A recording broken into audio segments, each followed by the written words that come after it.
I'm Keith LaPointe. I'm Vice Chairman of the Board of Selectmen.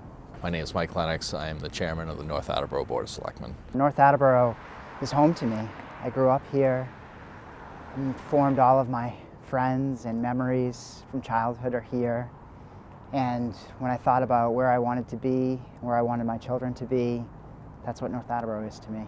North Attleboro means everything to me. It's where I have spent the majority of my adult life.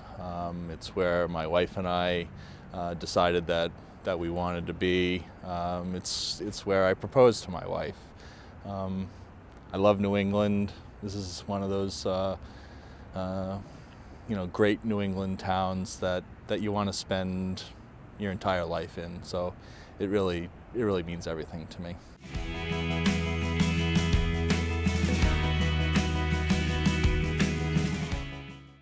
North Attleboro's challenges are complex, and there are multiple levels to those problems.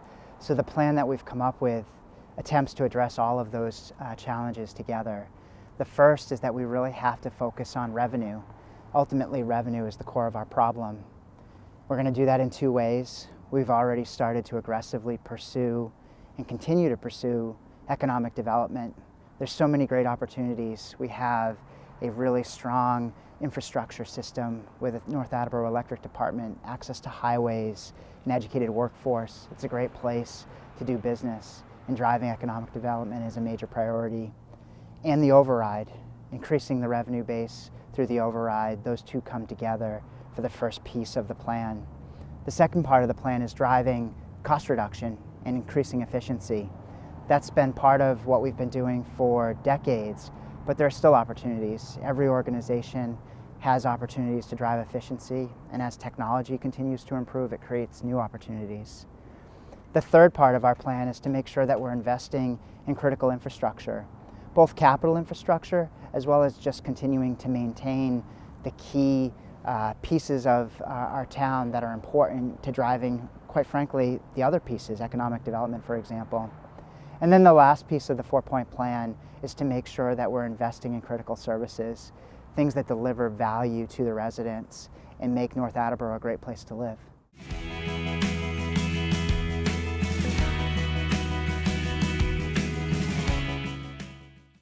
Town departments have been significantly reduced, which has essentially diminished the quality of the services that the residents are receiving. Town employees have taken multiple consecutive years of no pay increases, and those individuals that are on the non-safety side of things have also at the same time had their hours reduced. All in amongst that same amount of time in the last decade, we've used health reform on the town employees to drive cost reduction. So there's been a significant effort to do that already. Doesn't mean that we're going to stop doing that. We're going to continue to do that, but there's always been that effort. On the economic development side of things, the town has been as proactive as they could be given the resources that they've had available to them. And for example, we've updated the town's master plan with an economic development section detailing what should be done in that regards.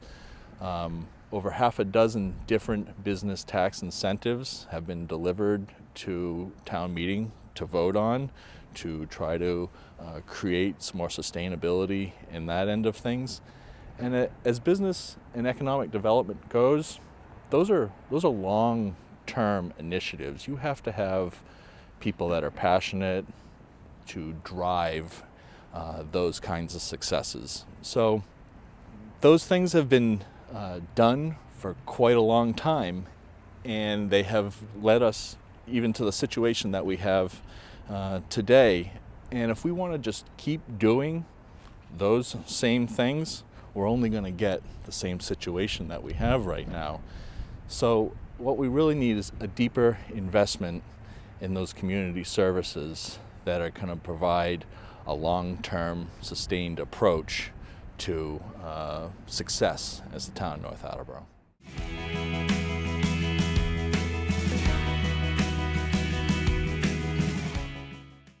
The department heads did a great job of determining the needs that they had to fulfill the services that were most valuable to the town.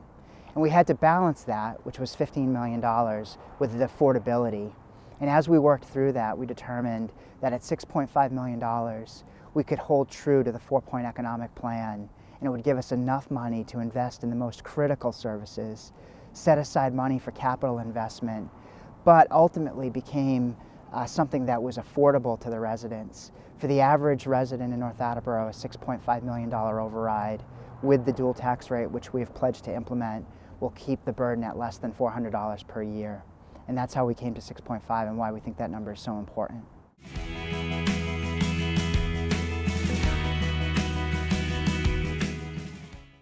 So our 4-point plan was put together to address the critical priorities of the town without burdening the budget with a lot of additional headcount. So we will hire critically needed police officers, firefighters, teachers. We also plan on putting $1.5 million investment into infrastructure. We plan on addressing the accreditation of our high school, as well as the accreditation of our own town's library. And we also want to address the staffing levels and the efforts of our economic development group so that we can bring sustained business revenue in as a piece of that 4-point plan that we're working on.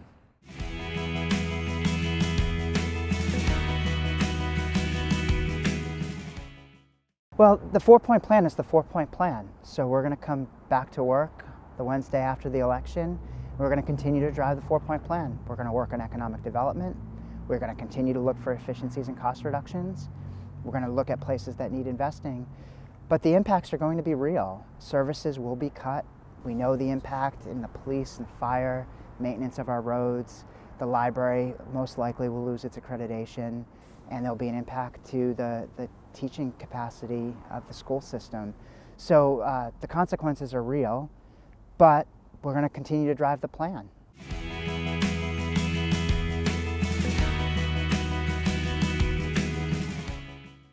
As someone that's been an integral part of seeing the budget numbers, hearing from the department heads, understanding the concerns in their need to support the residents, I'll readily admit no override is going to satisfy the expectations of everyone. But people should vote for the override because they have a desire to see success come to North Attleboro. Success in the quality of services that they receive. Their property value should be a reflection of the investment that they're making in their community. And I'll even go a step further by saying that future generations of residents should feel like they can lay down roots here and have the opportunity to create their own personal North Attleboro success. That's why we should vote for the override.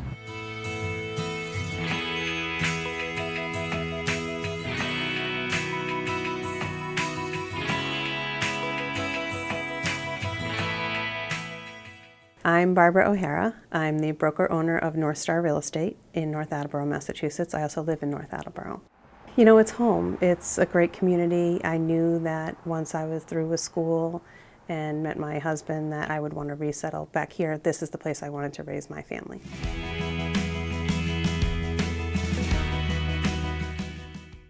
So usually when we meet people for the first time and they're coming to see a home, if they're not from the area, their first question is, how are the schools here? For young people hoping to start a family or people that already have children, they want to know. They've already done their homework and they use that information to determine what towns they'll actually consider living in. They look at test scores. They look at rankings. Typically in Massachusetts, the towns with the higher scores are also the ones with the higher taxes and the higher property values.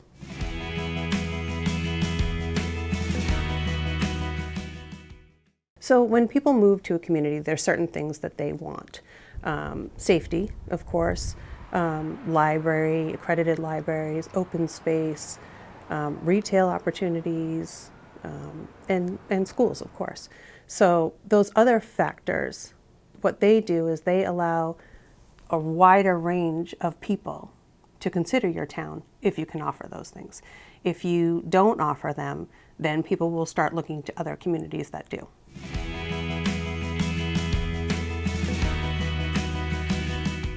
In the last 5 years, I looked at a couple of surrounding towns to see the difference in growth that we see on our average home values. And what we've seen is that while all the communities have grown, North Attleboro has grown at a slower rate than surrounding communities. Plainville, Foxborough, Mansfield, their property values are increasing at a greater rate than we are. You do see people from here inquiring about those other towns and considering them to move to because they offer more than we do. Those towns do have a higher tax rate and they do spend more per pupil, but people are willing to pay those higher rates in order to get a return on the school and the town amenities.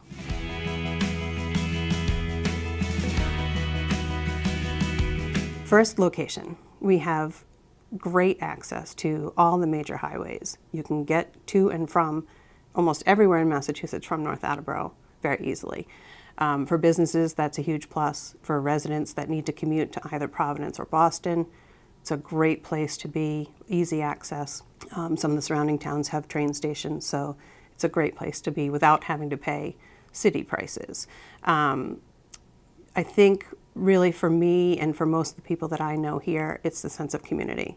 North Attleboro has always been such a supportive community. People rise above when one of our neighbors needs help or one of our neighbors has something to celebrate. It's an awesome place to be. We have a lot to offer in town. The World War I Memorial Park is a great resource for recreation. We have the World War II Memorial Pool, which is a great resource for people in the summertime. We have most recently reminded how great our electric department is. It's so funny when I talk to people about a utility company being a benefit to owning a home in this town. We have the Downtown Associates who are committed to revitalizing downtown. Great organizations like Keep North Attleboro Beautiful that help keep the area picked up. Just many of the reasons that people choose to live here.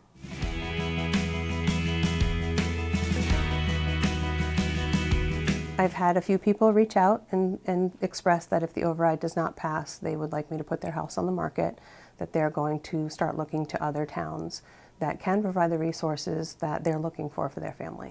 Most of the people that I hear from have children that are school-aged, that are just fearful of what's going to happen, in the future for their kids.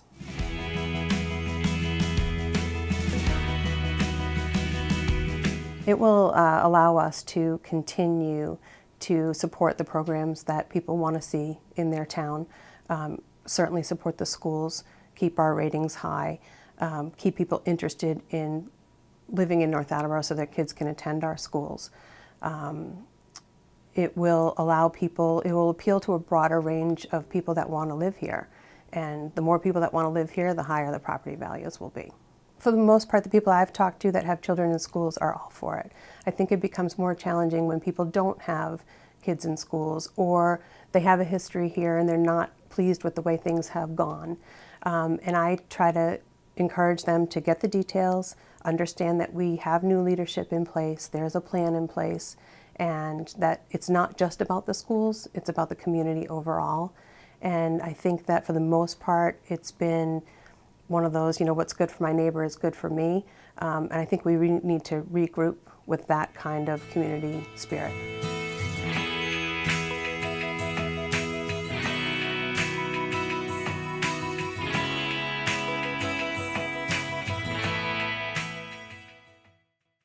I'm Scott Holcomb, the superintendent of schools. Well, the students are the best thing of it all, right?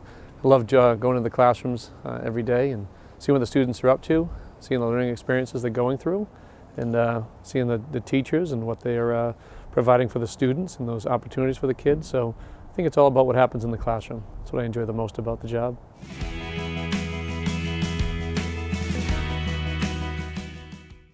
Well, the overall change has been a negative change. What I mean by that is the school department needs what's called level service just to maintain what it currently has from one year to the next.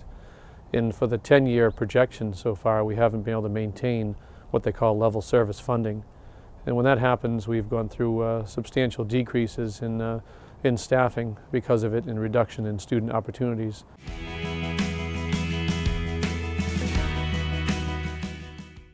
Yeah, so everyone says, well, North Attleboro is a great school system, which it is. So when you start to look at things like compare us to how we fare with state averages, we are above state average.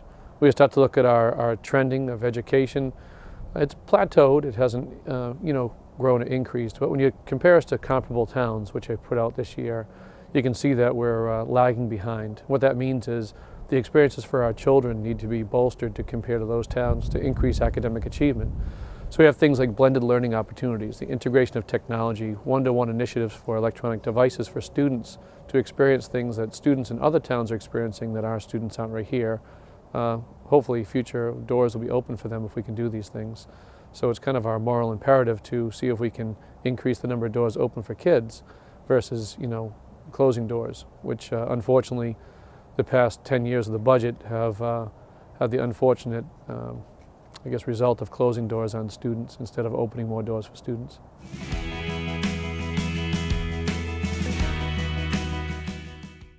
So the high school was on warning with NEASC, the New England Association of Schools and Colleges, and we had to file a report with them to try to get off warning. We're in warning in 2 different areas.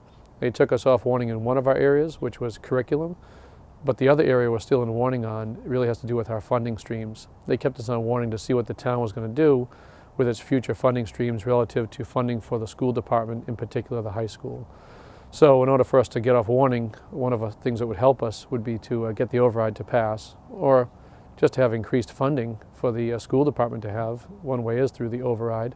Then we could put things back in place that were lost through the cuts that we've seen in the past 10 years.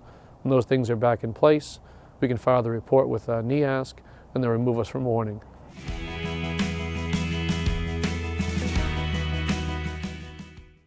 So the money for the turf field is taken out of capital improvement project money. That money, by rights and by laws and legislation that govern that money, said that you have to spend it on improvement projects that have to have a life expectancy of 5 years or above, and they cannot be spent on any personnel at all from that capital improvement projects. So some people think you've got this field that costs $1.2 million. Why can't we take that money from the field and offset it with things like more teachers, maybe some books? The problem is those things don't fall into the category of what's covered under capital improvement projects. So you can't use that money towards books because they don't have a life expectancy of over 5 years, and you can't use it towards personnel. Now people may think, well, this is counterintuitive. What do you mean your books in your school, some of them are 25, 30 years old? Well, it should tell people listening if they're tuning into this, well, right, books should be upgraded every 5 years and you should have a budget to do that. The problem is our budget hasn't supported that kind of purchasing. So what we decide with our budget for the school department is to keep people employed because we believe it's most important to put people in front of children than just books. And that's why some of our books are much older than they should be.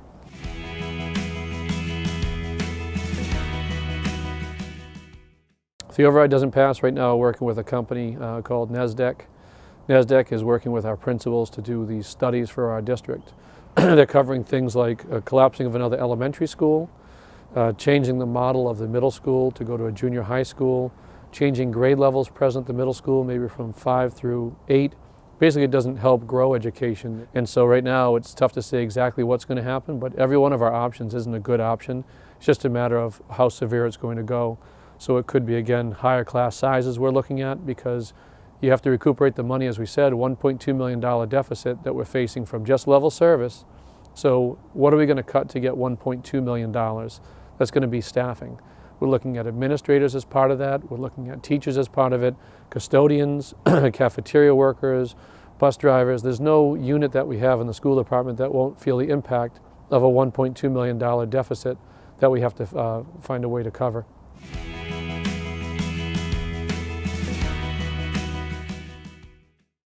If the override passes, well, you don't have to worry about closing a school down, or in my mind, it's not just closing a school, it's laying off all the staff from that particular school. That doesn't have to be on the table. And then depending on the amount of money we receive from the override, we can expand opportunities for kids for learning. So increases in technology, increases in staffing for the students, more experiences for kids to have in their education. It's a moral imperative that we have to give our children the best education possible that we can financially afford. If the town can financially afford to do it, within its value it has in its property, what people make for their income, I think then they owe it to the students to be able to do that for them to increase their future. I try to think back to when they were children. Did they have to go through the things that we're going through right now as a school department? If they lived in this town way back in the 60s, in the 50s, did they see this kind of thing? A little bit they did, I think, but overall, I think that right now we owe it to our kids to brighten their future.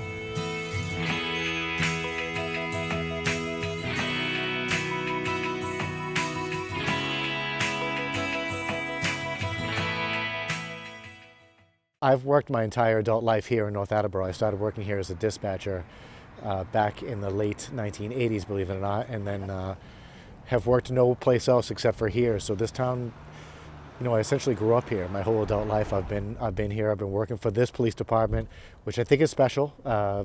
We do a heck of a job here, and it's basically my entire life. I've been here the entire time, and it's something I've really been proud of and proud to be associated with.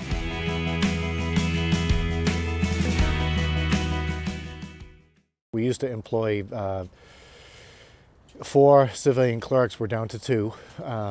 I do not currently have a person who's in charge of the detective division. It's a job that Captain Dorenzo's taken on. We have lost manpower. We've gone from 48 sworn personnel down to currently 40 as we speak right now. And we have a series of line items that basically don't have enough money in them every year, where we're basically scraping to make sure that we finish the year in the black. So, but the biggest impact I think has been something that we've been working on in charting is response times. So you can see that with a decrease in police personnel, response times have gone from from just around a minute to almost 2 minutes.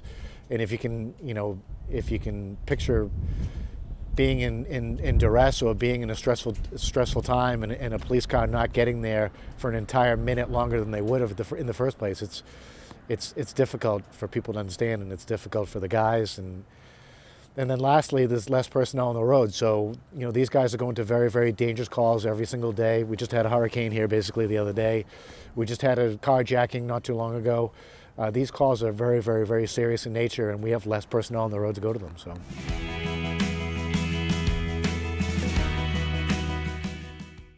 It's one of those things where if you don't call the police regularly, I guess it's out of your mind, right? But the fact of the matter is our calls for service have increased dramatically. You don't need to look very far. Look at the news, look at the newspaper, and see how busy we are.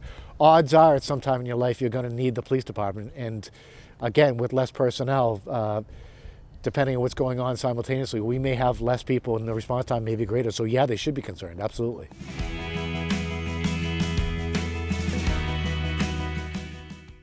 No matter what, we're going to come to work and we're going to show up. There's no doubt about it. It's just if the town can appreciate the fact that we're going to be doing so with less people. It is not uncommon for us to receive multiple calls at the same time. I've outlined over the years many times where we've bifurcated our services to go to 2 or 3 different calls at the same time. And I mean serious calls. Calls with guns, serious accidents. If our current levels stay the same, there's going to be a time when we're not going to be able to send somebody right away. And other area towns are experiencing the same situation. I just don't want something to happen where we don't show up as quickly as we could, and God forbid a life isn't saved. So those are my main concerns.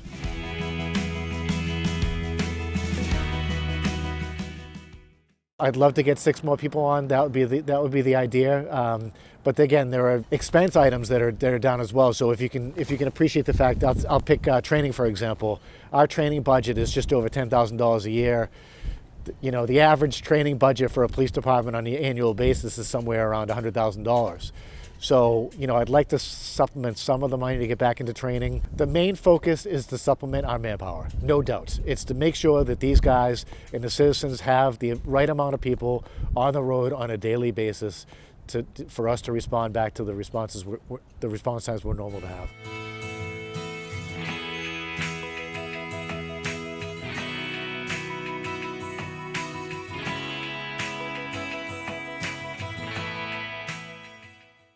Well, I've been in North Attleboro my whole life, so I grew up here, went to school here. Like I said, worked here for the last 31 years, so raised my family here. So it's very important to me, yeah.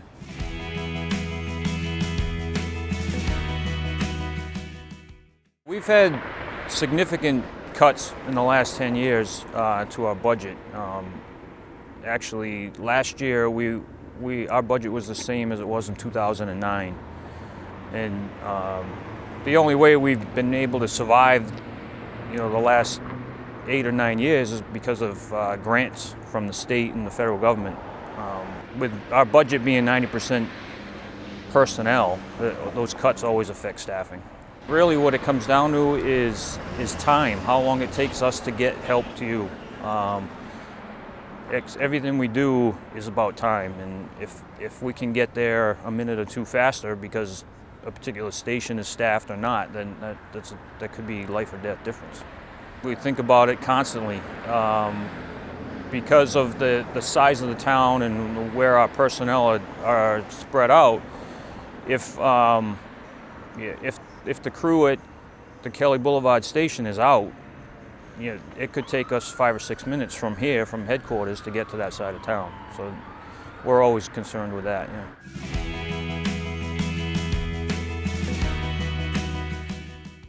The biggest change will be at the Kelly Boulevard station. Right now, half the time we only have an ambulance over there. We don't have the staffing to run the fire engine, and the additional personnel will allow us to staff that engine more often than it is now. And we keep the station open with the ambulance crew, but they're out all the time. It's hard for me to express that to the residents in town, but we do not want to close that station. We do everything we can to not close it because of response times to that side of town. But with limited staffing, we can only staff so many trucks, and obviously downtown is much busier than that side of town, so we would have to staff here first. It's highly likely that we'll have to close that station if it doesn't pass. If the override passes, we'd be looking at 4 additional firefighters. But if it doesn't pass, the budget we're being forecasted for fiscal 19 is we're $200,000 short going into next year. So essentially we'd be losing 3 more plus the 4. We're talking about 7 firefighter positions, really, if the override doesn't pass. Our job is to protect the public, and we can't do that without firefighters here to do it. And for that reason, the override is extremely important to us.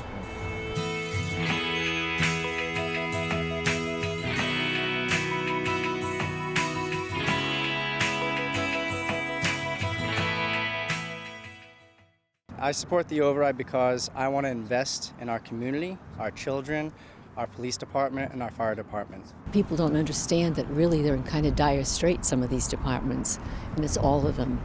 And that's the best thing about this override. Everybody's going to get something. It's not as though it's just the departments, the schools and the public safety. It's everyone, and everyone needs it. I support the 4-point plan that the selectmen have come up with. First, because it addresses the needs that we have today, and it also addresses needs for the future. This town cannot exist without it. It's not going to be a town after the fact. You can't take the pieces away from the puzzle and expect a full picture. I am a board member on the Council on Aging, and we need support as well as every other department in this town. I am worried about our town. I'm worried that we won't be able to sustain ourselves going forward because we have not increased our budget to the degree that we need over the last several years. I hope that people understand that the elderly and the unfortunate and those who need help will still be cared for and will be thought about very sensitively as any kind of an increase goes forward. North Attleboro needs a break from the last 9 years of financial cutbacks. We need to be able to support our town departments. We need to stop the yearly layoffs of employees. We need to provide funding for our departments. I support the override because I'm a lifelong resident of North Attleboro, and I'm very proud of our community. However, I'm watching it go downhill, and I don't like that. I have grandchildren in the school system, and I want them to get the best education. I want them to get the education that I received in North Attleboro.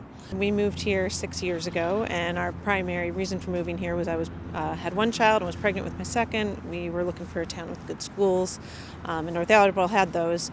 Unfortunately, that was actually 2 overrides that didn't pass, and now we're on the 3rd, and for our 3 kids now, we're really hoping that it will pass because it's really about the kids and what they need in their school systems. We support the override because we value a safer community and well-funded schools. Join us on April 3rd. Please join us on April 3rd. Be sure to vote on April 3rd. Come join me on April 3rd and vote yes. I hope you'll think long and hard about what is the right thing to do. I ask you from the bottom of my heart, please support the override.